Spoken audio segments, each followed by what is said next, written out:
be very honest with you, I'm so excited about this new treadmill. Oh, yeah, that's We amazing. got. And this morning I was like, I can fit something in before I meet with Adelaide. And then I just like did a whole program that was on like an iFit app thing. So I Nice. just spent like 40 minutes in the Bahamas walking on the sands basically. And like leisurely went upstairs, put on the kettle, like washed my hair, looked at the clock, and I was like, I'm gonna go do this podcast with wet hair and still my exercise pants on. So we're well I love met. your hair, by the way. Oh, thank you so much. Um, yeah, so God, it's crazy. It's so amazing. Well, we'll talk about this actually, but it's so amazing like what your mind can like do as far as like your like we got this treadmill. I was very excited, but it was sort of bittersweet because I was like, I'm using this to try and rehabilitate my knee, and I used to run all the time and now I can't. And so it was sort of like this, like, oh, I'm starting at zero. Hmm. I'll never be able to do what I could do before, but like, at least I'm doing something and we'll see where I get to. We'll see how what, what happens. But like the two ways your head can look at that, there was definitely the part of me that was just like, this sucks. I'll never be able to run like Yeah. many kilometers again. I'll never be able to run as fast as I could, which honestly wasn't that fast anyways, but it was fast enough. And like, oh, I have to start at zero and just see what I can do. But then there's like the same words that you're like, well, I'm starting at zero. That's amazing. I can't, Yeah. good for you for not giving up.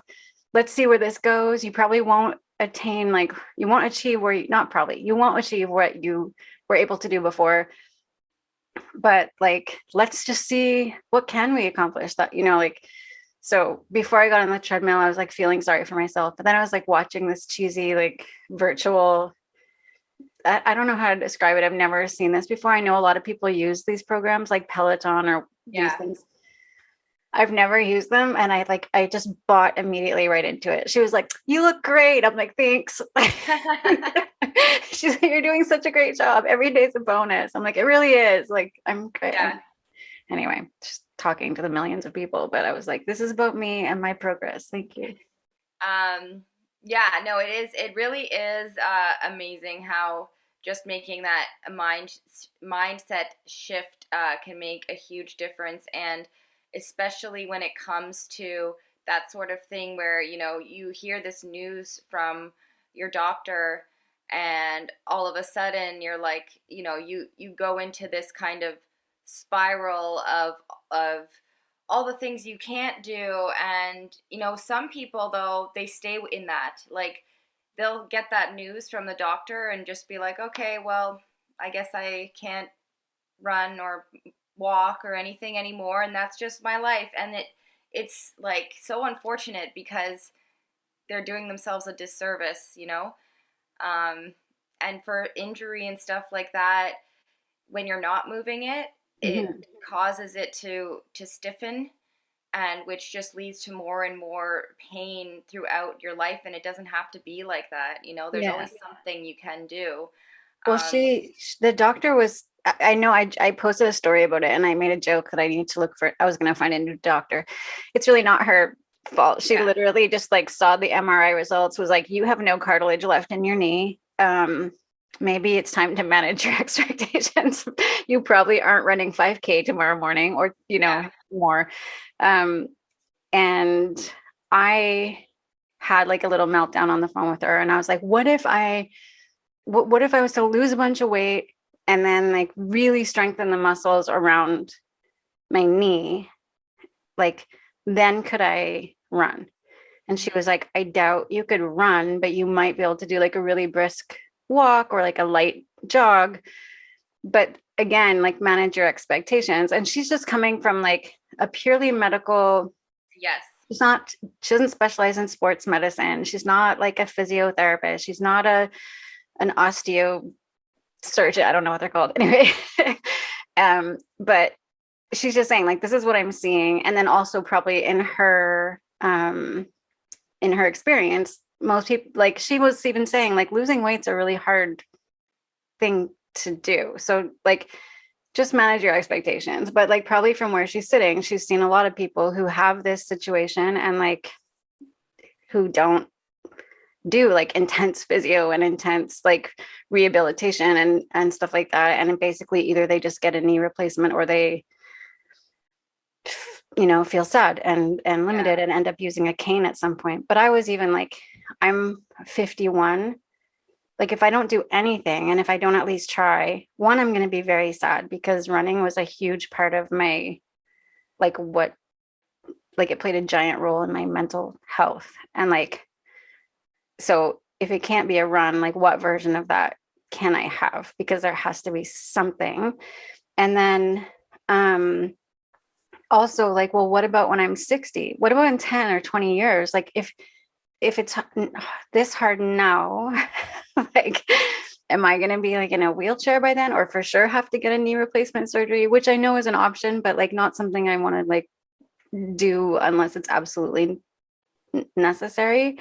So, I was, yeah, just like, okay, well, I appreciate the whole like manage your expectations. That's good. Thank you. You're right. I'm not going to be running like that 10K that I set for a goal for myself this year or whatever. But at the same time, I was like, hey, I have to do something though. So Yeah, and it doesn't mean like, set your expectations lower necessarily. It's just that it has to be different. So, you know, obviously running on pavement causes significant impact on the knees, right? But that doesn't mean that you can't do some form of like strength training to actually strengthen the bone and the muscles around it to protect that area, which won't, do further damage. So there's definitely other options you have, and it's really great that you've already kind of like, realized that and like okay, now I can, walk on the Bahamas in the morning.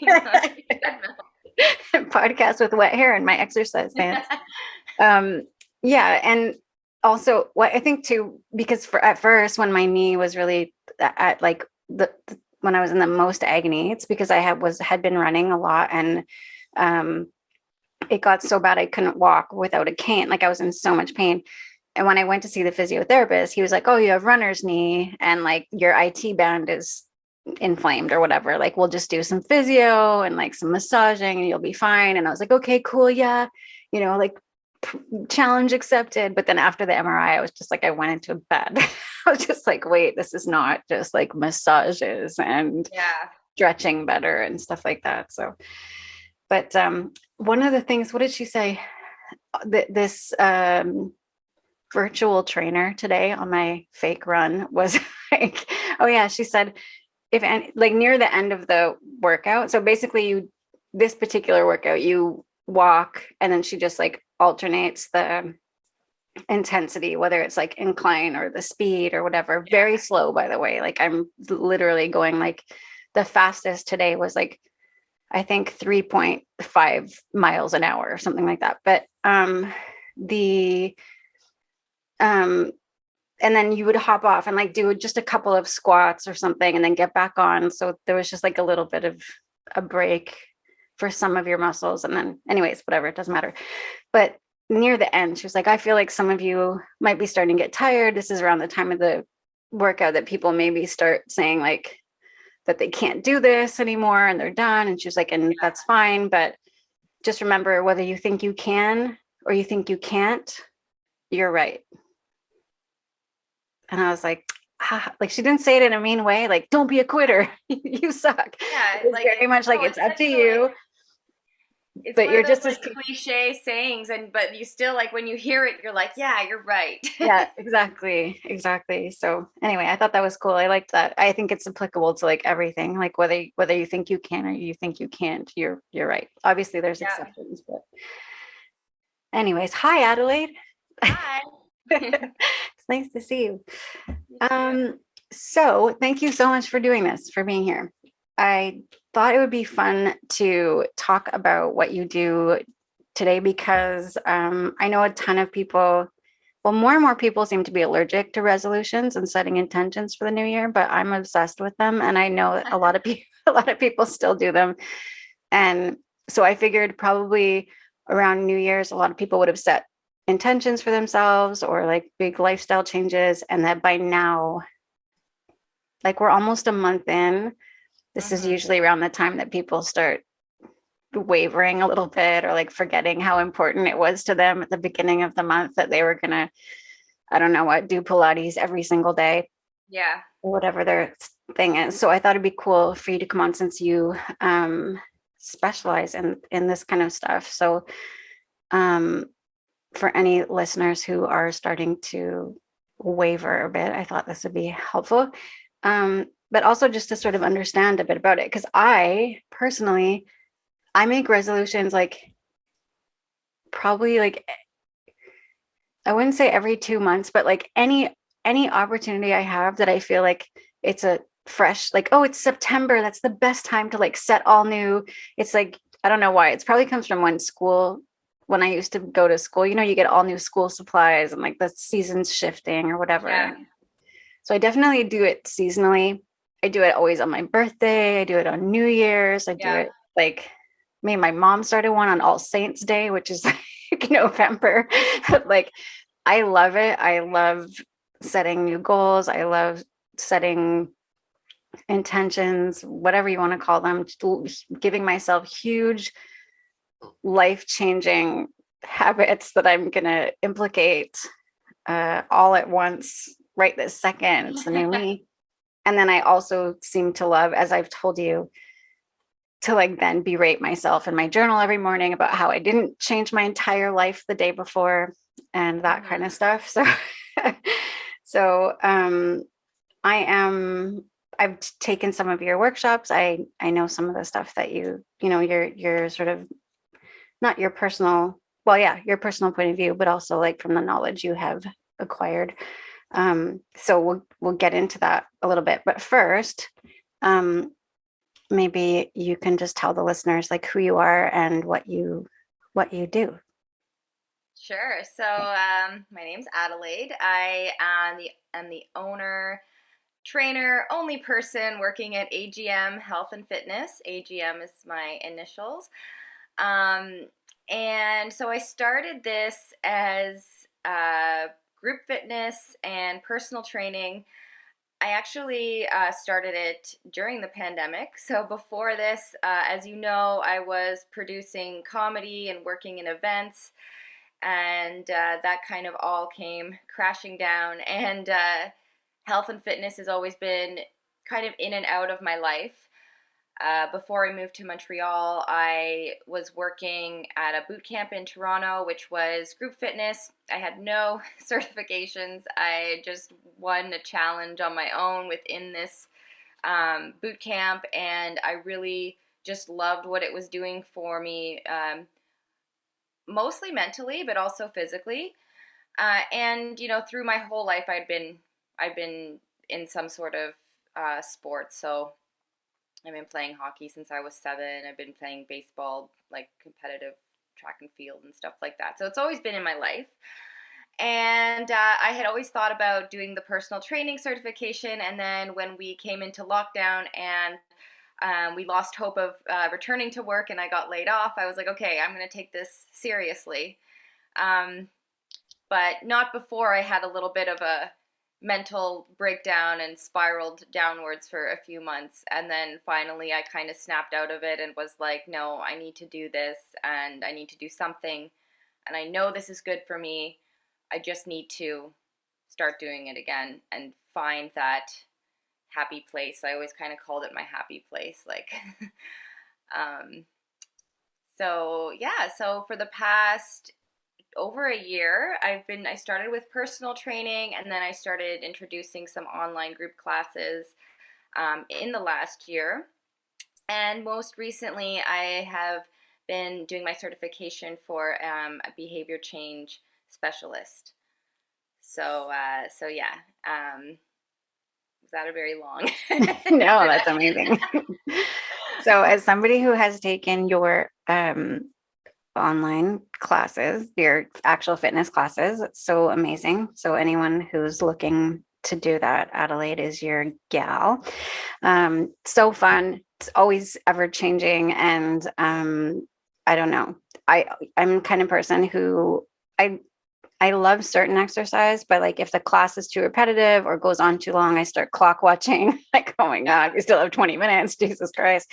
So, and I never do that in your classes. I think they're so fun.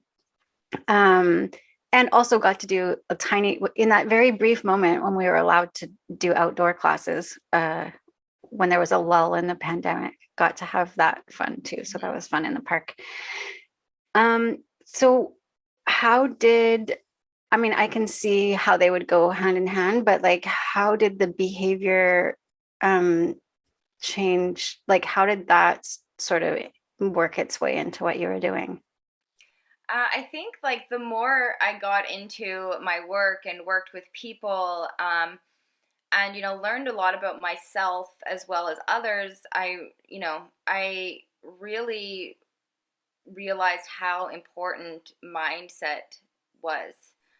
And as you were saying before, New Year's, birthdays, other occasions, we set these resolutions and these goals or intentions or whatever word we prefer to use without knowing how we're going to fill in the gap between where we are and how we're going to get there. Mm-hmm. So we can say, we can make a very broad statement like, I'm going to be healthier this year.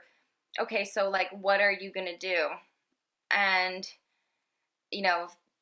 you have to really be realistic with where you are in your life, because if not, that's when that's where we start to waver. That's where we start to get down on ourselves for not going to the gym every day of the week, or in this case, working out every day from home when we weren't working out in the first place. So how can we expect to go from 0 to 100?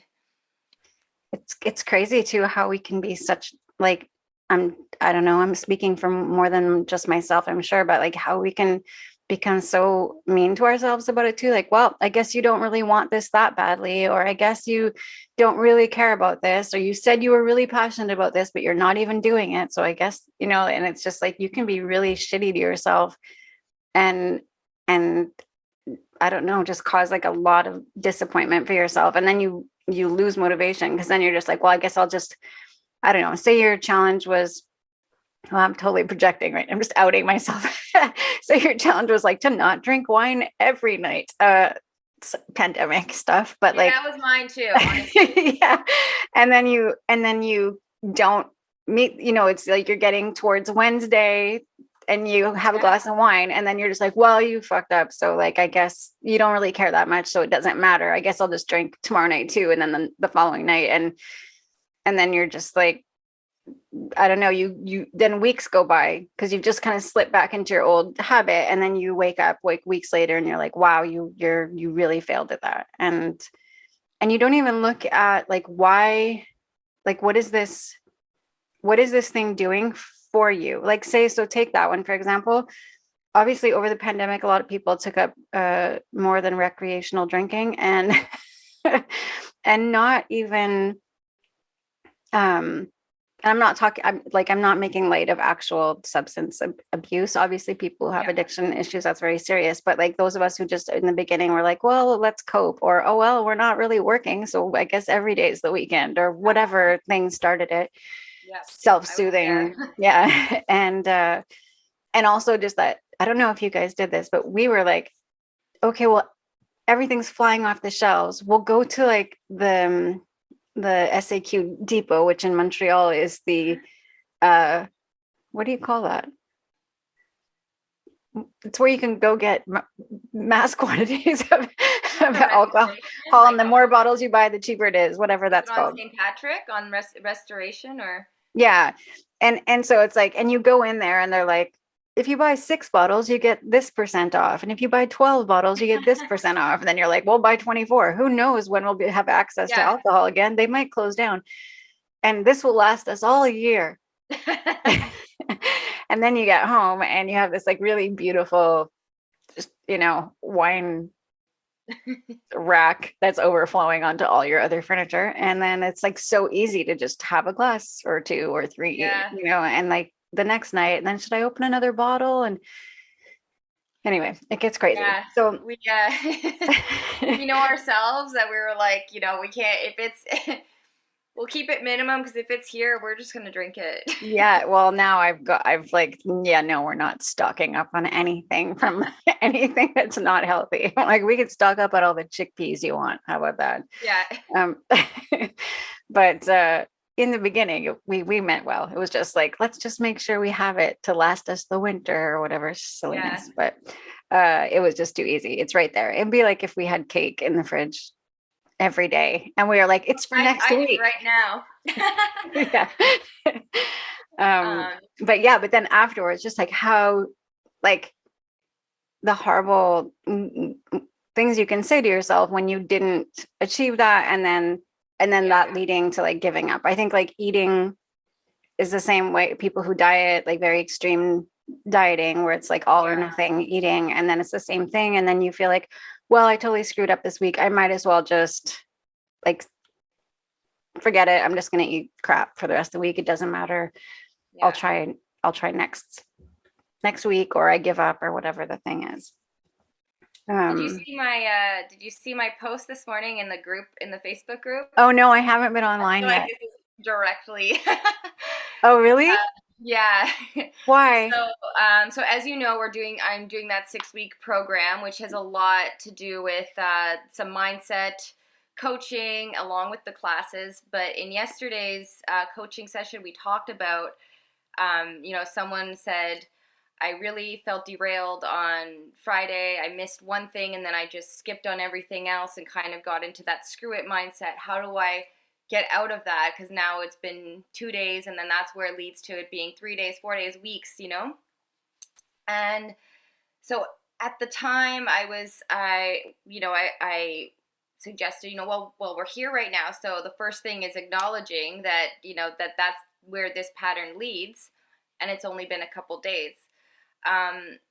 But what I really like to focus on, and as you know, is like the smallest steps possible. So when you recognize that and maybe you did one thing to fall off track. If you said you weren't going to drink wine during the week and you did it on a Wednesday, then when you notice that already starting, what's the smallest thing that's going to take the least amount of time that can put you back on the right track? So maybe that's just a 5-minute meditation or so I sat with that and I thought about it and I kind of listed 5 things that we can do when we feel that derail coming on. And another thing is I think it's so important to, when you're start to get in that mode, and you really don't feel like doing it because you've already screwed up and you've already messed everything up and there's no going back. When you really don't feel like it, that's the most important time to force yourself into that small thing. And that small thing can be 1 rep of exercise, or that taking 5 minutes of meditation or taking 5 minutes to journal something. Mm-hmm. And those moments are what are going to be pivotal in making actual changes.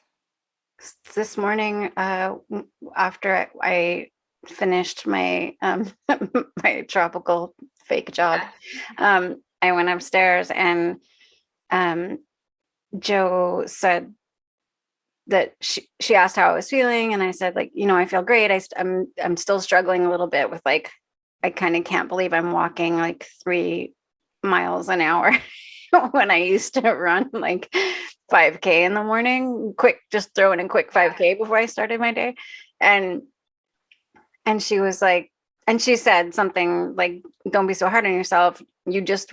That was like a half-hour walk you weren't going to do. Like that wouldn't have happened otherwise, especially in Montreal right now when it's minus 2 billion outside. But she was like, just don't count it as like less than what you could have done. Count it as like more than what you would have done had the treadmill not been there and had you not talked yourself into doing it. And I know that, like, from working with you, I'm kind of skipping ahead because I want to ask you something else, but we'll go backwards in a sec. But I know that like working with you when I was setting a writing intention for myself and I was like, I'm going to write an hour every day. And you're like, oh, okay, sure. Why don't we start with like whatever you said, like 15, 20 minutes, like 2 times a week, like let's not set yourself up for, huge disappointment or whatever. And those weren't your words. You were much sweeter than that. Um, but the cool thing is, and this is not always the case, but every time I've sat down for my 20 minutes of writing, I've written for more than 20 minutes. And there was only one day that I wrote for less than 20 minutes. And it's because I just literally had a meeting. Like I knew I could write up until the moment of that meeting and then I had to stop. So it's not that I was done. It's just that I had something else that was pressing that I had to attend to. But the cool thing is, even if you don't do more than the one rep, it is a rep you weren't going to do. It's still more than what you were going to do. And so even if you only write for 5 minutes or, meditate for 5 minutes or whatever the thing is that you're asking yourself to do, it's still more than what you were doing before. And then the added bonus is often like exercise. I've given myself, okay, you're going to go for a walk. It's 15 minutes. I never walked for just 15 minutes. Like once I was out doing it, I kept, it's like, oh yeah, I love this. It feels good. It's fresh air. It's so nice out here. Running, I love running, but I've never loved I hate the first 10 minutes. Yeah. Hate it so much. I feel like my legs weigh 1,000,000,000,000 pounds each. Like it's so hard to lift my feet off the ground for the first 10 minutes. It's completely, I spend the whole time talking myself out of it. You've already run 5 minutes. Maybe tomorrow will be better. Actually, I think the weather is supposed to be nicer tomorrow. But after that 10 minutes, like it's smooth. It's like, it feels so good. And I feel like I'm really like getting out all my whatever energy, anxiety, whatever the stuff is that needs to like come out. I'm listening to good music. I'm in my vibe, my zone, whatever. But if I didn't do that first 10 minutes, it just wouldn't happen. Yeah. So I think that's huge. But I wanted to know, like for you, just not even going to let you respond to that. What have you found in the past before you started doing this and studying this? Like, were you always like a master challenge setter, goal accomplisher, or did you have your own challenges specifically? You know what? I'd gone through phases where I'd say I'm gonna work out 4 times a week, 5 times a week sometimes. And where I'd be like, I can do it before, but I would be doing that for like a month and then I'd just be wanting it to be done. And like when I was done, it'd be like, okay, now I can celebrate and just like be myself. And that's not right either. That's like, and I also realized too that I'm not really much of a goal setter. Like I have things that I want to do, but since I've been, learning more about this and studying more and working with more people, Yeah. I'm more focused on my everyday processes. And I totally was somebody who, once I fell off track, I used that as something to just like be in that mode, and it was so hard to get back on. And now I've realized that as long as I keep getting back on at some point, whether it's I miss 2 days, 3 days, a few days, as long as I keep doing it, Yeah. I'm going to be that person who just, this is just part of my life. And then eventually when you build that consistency, I think you'll reach your overarching goals, but you have to break it down very small to like the first steps that you need to take to start to get there. Can we go also back to what you were just saying a second ago? Because I have a lot of nutrition clients who, well, all of them have come to me for help changing the way they're eating, whatever that means. So some of them want to change to a completely plant-based diet. Some of them actually have just allergies and intolerances. So they're trying to figure out, how do I eat? Because it feels like most of the stuff I used to eat, I can't eat anymore. A lot of people come to me for medical, because they have medical issues. So they just don't know how to eat specifically to sort of, maintain their health or reverse an issue. So and they'll come to me and say things like, okay, well, we'll take plant-based, for example. I like to eat more plant-based foods, but I hate beans. And I'm like, okay, Yeah. why are you forcing yourself to eat Yeah. beans? Yeah. Like, how sustainable do you think this goal is if Yeah. in your mind, like, eating properly means eating stuff you hate? And I feel like it's the same thing, like you just sort of mentioned that, like, and I think for exercise, it's the same thing. So like, if you, what do I hate? I hate burpees, Adelaide. I hate them so Ah. much. I hate them. But I didn't hate them when I was like really tiny and my joints didn't hurt and I didn't feel like a lumbering bear jumping in the air. But I, at the moment, I can't stand burpees. And like, it would be like if I set a goal, like, I'm going to get in shape. I'm going to do 25 burpees every morning. Like, do you find that a lot of people do that? Like that you're working with, where they're like, okay, I need to change my lifestyle. So I have inflicted this weird goal on myself because it seems like the obvious thing to do, but I don't even like it. Um, so with like it's funny because with the exercise part of it, I really like encourage everyone going at their own pace and have been like really focusing on some more modifications because I want it to be doable for everyone. Mm-hmm. So when it comes to exercise, uh, not as much because they have to come and see me at times, but it's more when it comes to just like you were saying with the nutrition, where it's like somebody has a goal of wanting to lose weight, and they really love sweets, but they're like, I'm gonna cut out all sugar, and that just like you're just you know like torturing yourself.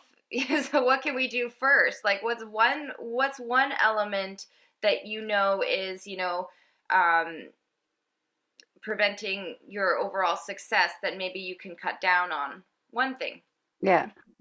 Or like what's something that you feel like is preventing you from reaching your goals? Well, this and this. Okay, so which one is more doable for you to reduce? Which one seems scarier? Don't do the Mhm. scarier one just yet. Like, Exactly.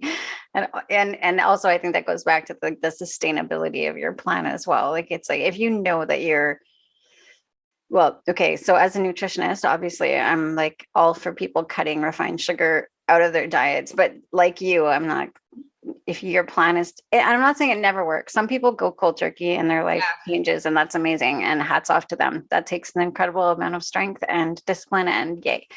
But I also, yeah, if you're choosing to cut something out of your life that you get absolute joy from, you have nothing to replace it yes, with, and you're going to just be hyper focused on the fact that you're removing something from your life, not even like making a change, but like taking something away, robbing yourself, basically how most of us feel when that happens. And then also like the dreaded cheat day. So like, I don't know if you're on the same page, but I like, it drives me crazy when I have clients who are like, it's my cheat day. I'm like, you're just cheating yourself, and this is a weird way to talk to yeah, yourself. yeah, yeah. Like, don't do this. It's weird. I But used to do that myself. Like, and a cheat day would be like, like it'll be a day of just like eating till I was uncomfortable almost to make up for what I had, restricted myself from during the week. And that's just like such not the right way to be thinking about it. it's so, and it's really common. It's like that sort of poverty mentality, right? Like, where we, and I'm speaking from experience. I just remember like at a time in my life where I had like no money at all, like just like super, super broke. My kids and I, had to go to like the food bank at one point. Like, it was just so, like, my whole life had come crashing down around me, and I would get like a small paycheck and just feel like I needed to spend, like, we would, Yeah. I mean, like, they were children. They had, I can't really hold them culpable, but like, I would want to buy like like, let's go to the dollar store and buy I everyone know a toy or exactly what whatever you're stupid talking about. stuff. And it was like, Yeah. nobody needs this, but it's just like that Yeah. feeling of like, okay, I'm not robbing myself today, so I'm Making going to up grab, for it. yeah. And and then like you said, like when I've done that before too, like, okay, I'm gonna have, I don't know, let's see, if I say I was going through a phase of not eating sugar, and then I was like, today I'm gonna order dessert. I wasn't even craving it. It was just like because I didn't get to have it, like I'm sort of working myself up for this, and then and I don't know, say buy like chocolate cake, which I love, and eat the whole piece, which is just like too much, and then feel absolutely disgusting afterwards, like between the sugar and the like, just my body is like sad, and Yeah. not even the guilt part, just like physically don't feel well. Yeah. And Yeah. then I'm like, what do you, yeah, that's cheating yourself, that sucks. Yeah.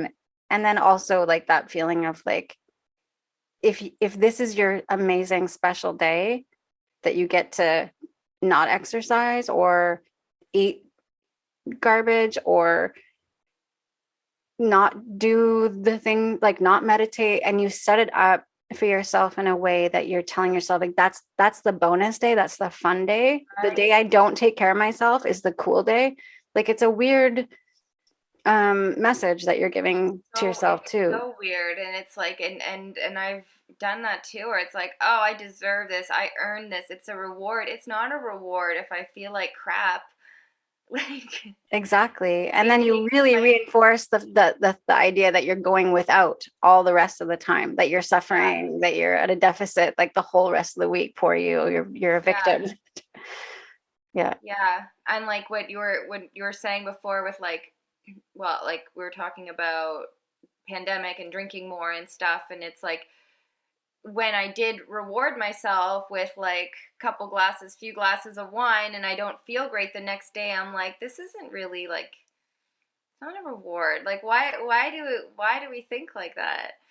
And you do weird stuff. I don't know, like you just get into this sort of, yeah, headspace where you are talking, the language is like I'm depriving myself somehow, but exactly what you said, like if I have a couple of glasses of wine at night, and I really just mean a couple, like two glasses of Yeah, wine, I'm more, it's harder to wake up in the morning, it's harder to yeah, do stuff, and like I might, or my sleep is disturbed, so I'll wake up repeatedly in the night, and then when I get up in the morning I'm exhausted, like, hmm, and I probably didn't even, like, let's be honest, if you're having wine or cake or whatever your coping self-soothing thing is right now, people, if you're having that every night, you're probably not even really enjoying it. Like it's pretty rare, if I'm drinking a glass or two of wine every night for a week, probably not every night like, oh, this is really, I really like this wine, this is really yeah. nice, where which wine is this, like, Yeah, you're not getting like excited about it as much anymore, and yeah. yeah. um so what do you think, okay, so we talked about the sort of all or nothing, or like setting these massive goals that you don't even want to be doing, or maybe there's some that you do want to do, but you're like, you've decided to go all the way, like do it all day every day, or whatever. But what else do you think is like what's one other really common, um I'm going to call it a mistake for lack of a better word, but it's not the best word, but just like a common approach that people have when they're setting new habits for themselves that is not actually setting themselves up for success, I guess I would say. Is I would say, I know what it is, but I'm trying to think of like how to say it. um, choosing.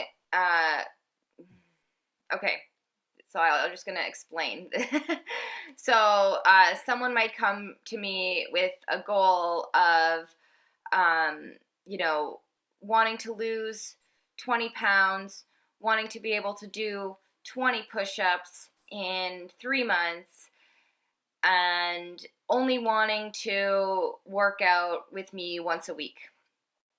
So being like, I'm going to work out, for 40 minutes with a trainer, and maybe I'll do another workout in the week, rather than choosing consistency. So consistency over quantity, if that makes any sense. Mm-hmm. So like doing it more frequently, um, in smaller amounts of time rather than more amounts of time less frequently. Mm-hmm. Yeah, I totally get that.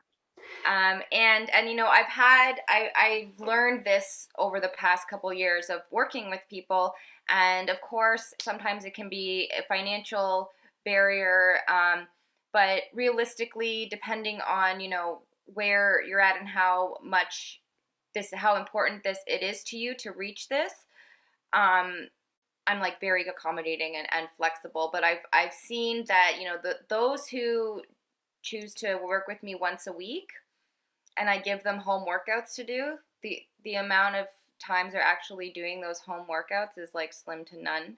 So they're not going to see the results. And then that reflects my work. So, you know, now with any packages with me, I'm like, you know, it's not a money thing, but it's like, if you want this, you got to see me twice a week and work out on your own at least once a week. Mm-hmm. Or see me twice, work out on your own 15 minutes in between. Yeah, I have well, it depends because I also have different setups with different clients, but I have a client who I even like we text each other a couple times a week, like for check-ins, just because if we don't, then not. Mm-hmm. And this is their own by their own admission and they're by their own choice and everything. But if we don't do that, it's just too easy. Like I don't exist in their day-to-day life as a reminder. Yeah. And speaking of reminders, what do you think? So something that's been really helpful to me when I am working on a goal, depending on what it is, sometimes you can't do this, but something that I have found very helpful always is to have like a visual, like an actual reminder to myself of why I'm doing this, or so I'm super weird. I have like this, I like to make collages. I really love to make collages, like those cheesy vision boards, basically. But like, I have a half done vision board sitting right beside me. oh, okay, cool. I have a lot of them, but I have like some of them are very like you can tell I'm trying to remind myself about different things. Like I have, you know, one that's like it has like plants and healthy foods and like just sort of a whole vibe of like holistic living with like it's not people or anything, it's just like all the things that like these visuals that bring me joy and remind me that you know, to be close to nature and stuff like that. And then I will have like I also have one that's very just creative, and it has like you know, since I do stand-up comedy as well and other performance stuff, this collage has like comics that I really admire, or like a couple pictures of moments, like my first time I ever got on stage, like to do stand up, like things like that on this collage term. And this is a reminder to me as well. And like, I find that these things have really helped. And in fact, I had, no one can see this, but in the corner where I was doing my other podcasting, for We're Crazy Creative, I have all these like collages and then posters from burlesque shows I've been in and like all this creative stuff all over the wall.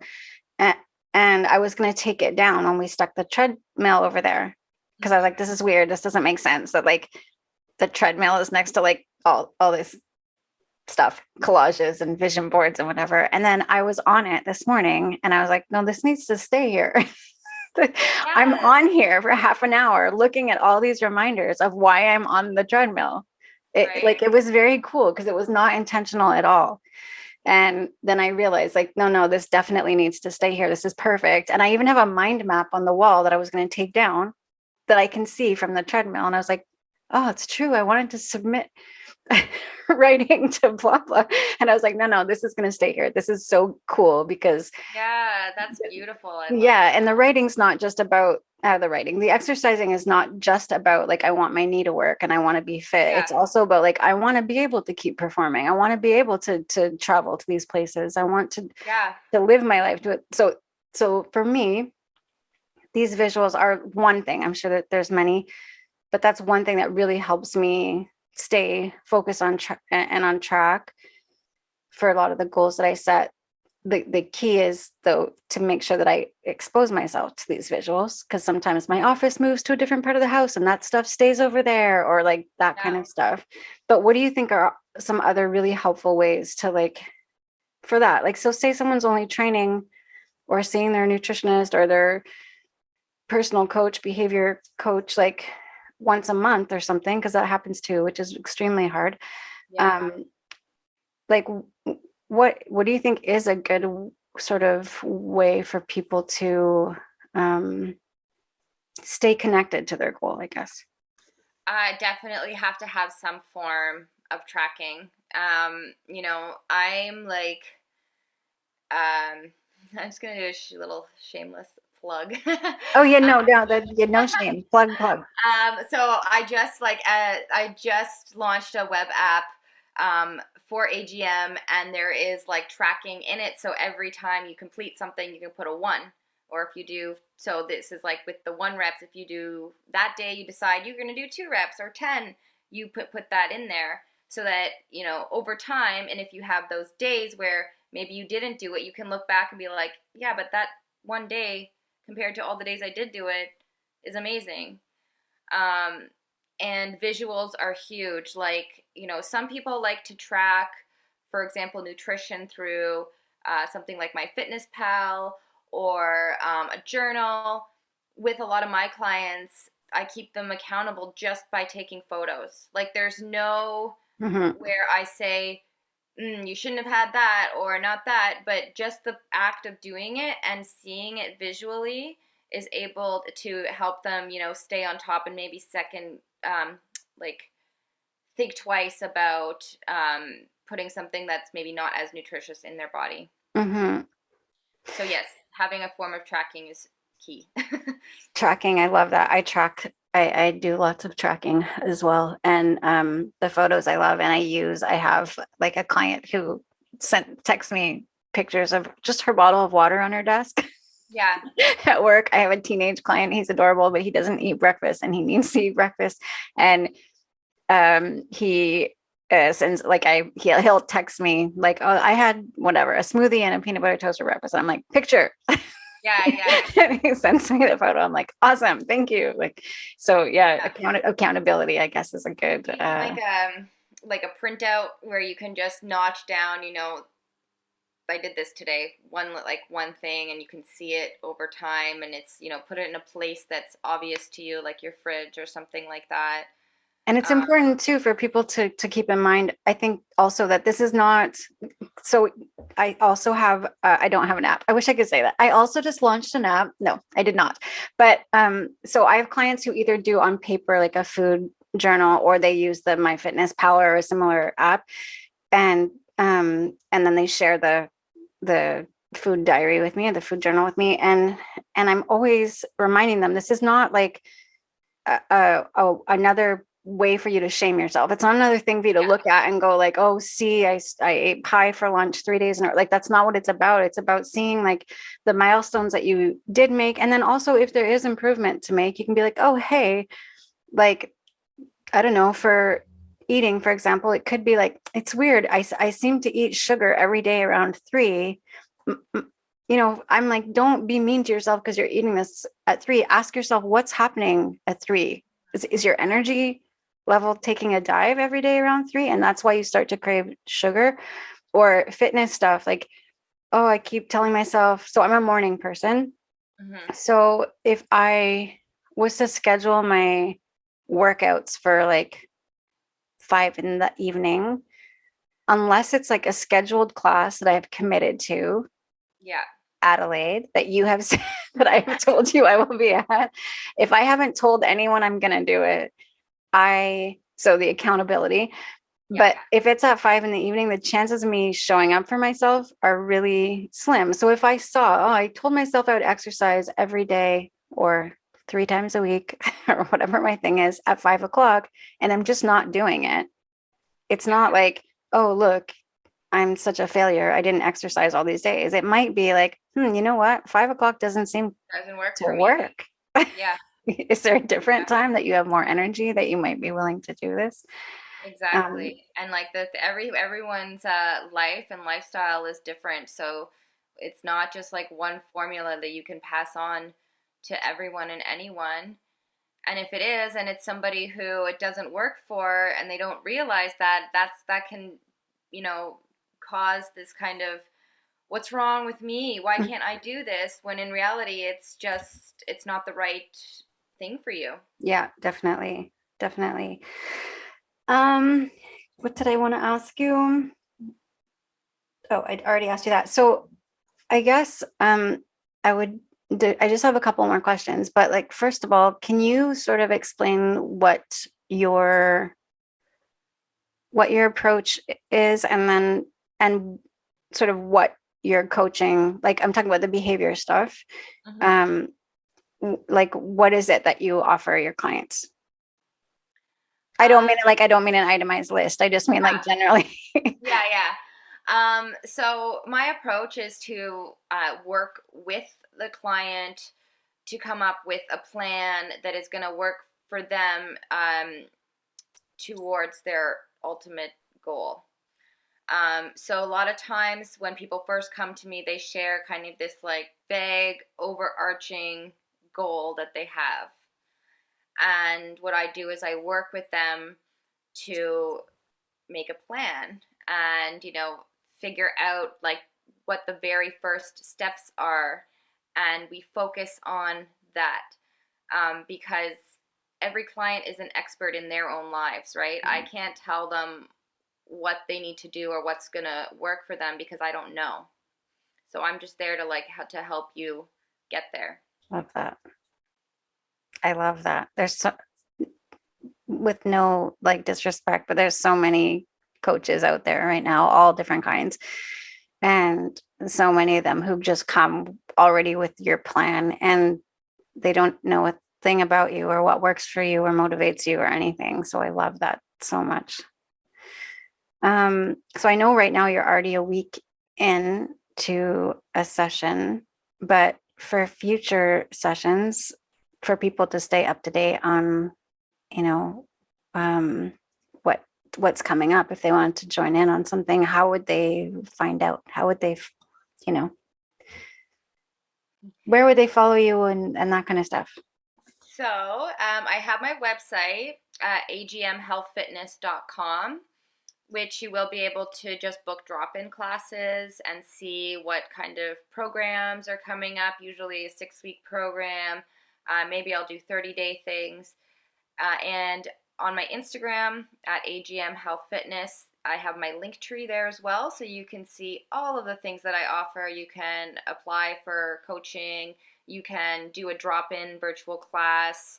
You can do a program. You can just sign up for a free call. I even do free 30-minute trial sessions. So if you decide Amazing. you want to give it a go, we'll try it out and see if it's a good fit. Do you have, I can't remember, do you have a newsletter that people can I do. subscribe to? Cool. Yep. Okay. So you can, I think you, I think you can do it through my website. Um, yeah. Basically, if you do any of the other things, I will get your email and then you Okay. decide. I find that is helpful because I always find things that I'm really interested in, and then I forget to go. There's lots of things that I want to know if something's coming up, but it's like too much for me to keep track of, like to go and stay on everybody's like Facebook stuff. Like, are they doing anything or whatever? So I I thought, know, and it's also hard to like try and just like get it all in one place. yeah, As you know, as somebody who, you know, also offers a variety of services. yeah, definitely. I know it's well, anyways, that's a whole other podcast. Yeah.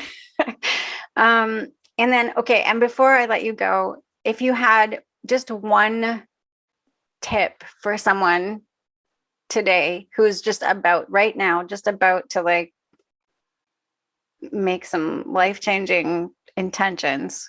They're sitting down right now with their pen and paper. They're about to write it down. If you had just like one tip for them, what would it be?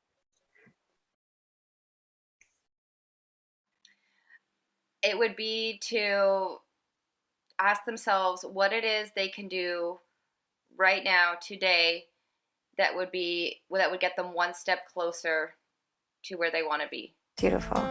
I love that. Amazing. Thank you so much, Adelaide. You're welcome.